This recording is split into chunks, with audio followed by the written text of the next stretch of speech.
২০২৬-২৭ অর্থবছরের বাজেটে নতুন কিছু উদ্যোগ নিয়েছে সরকার, যেমন কৃত্রিম বুদ্ধিমত্তা, ক্রিয়েটিভ অর্থনীতি এবং ডিজিটাল কর ব্যবস্থায় বিশেষ গুরুত্ব দিয়ে নতুন কর্মসূচি এবং এর বরাদ্দের প্রস্তাব রাখা হয়েছে। আর এছাড়াও রয়েছে সুষম অর্থনীতি গড়তে ফ্যামিলি এবং স্মার্ট কৃষক কার্ড। পাশাপাশি করা হচ্ছে হেলথ কার্ড এবং প্রবাসী কার্ড।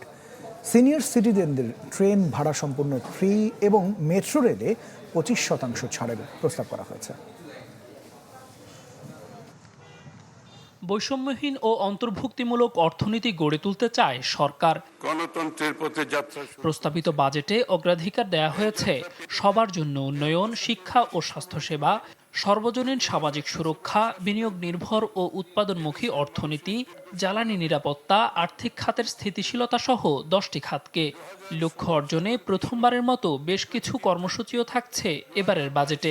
সরকার 10টি প্রধান অগ্রাধিকার বিবেচনায় রেখে বাজেট প্রস্তাব দাঁড় করিয়েছে।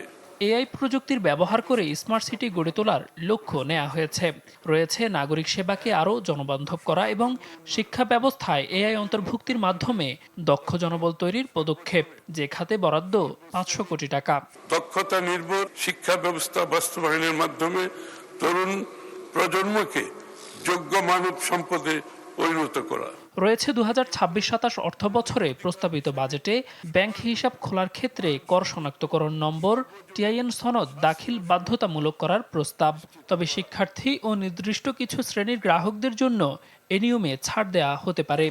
ব্যাংক ও আর্থিক খাতে শৃঙ্খলা, স্বচ্ছতা, জবাবদিহিতা প্রতিষ্ঠা করে আমানতকারীদের আস্থা ও দায়বদ্ধতা ফিরিয়ে আনা।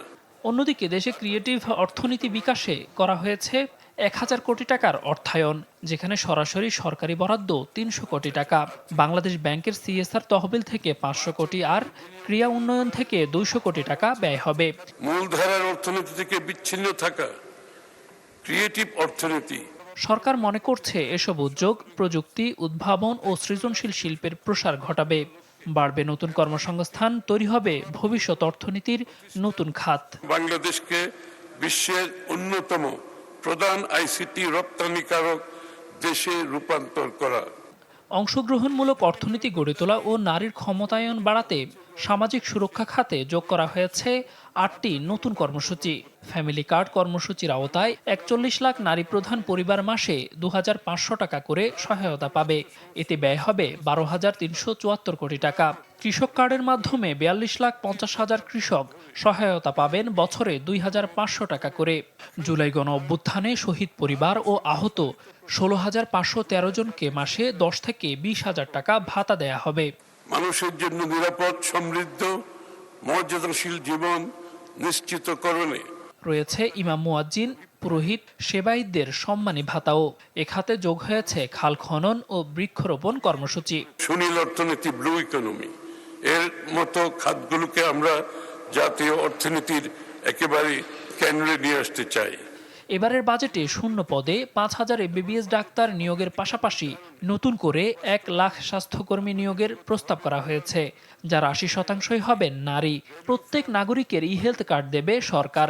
ন্যাশনাল হেলথ সিস্টেমের আওতায় আধুনিক হেলথ কার্ড প্রদান করা হবে। অর্থনৈতিক ক্ষমতায়ন ও স্বনির্ভরতা অর্জনে গুরুত্ব দেওয়া হয়েছে সামাজিক নিরাপত্তা খাতে। 65 বয়সোর্ধ্ব সিনিয়র সিটিজেনদের ট্রেন ভাড়া সম্পূর্ণ ফ্রি এবং মেট্রো রেলে 50% ছাড় পাবেন। ফ্যামিলি কার্ড, স্মার্ট কৃষক কার্ড ছাড়াও প্রবাসী কার্ড প্রবর্তনের ঘোষণাও দেন অর্থমন্ত্রী।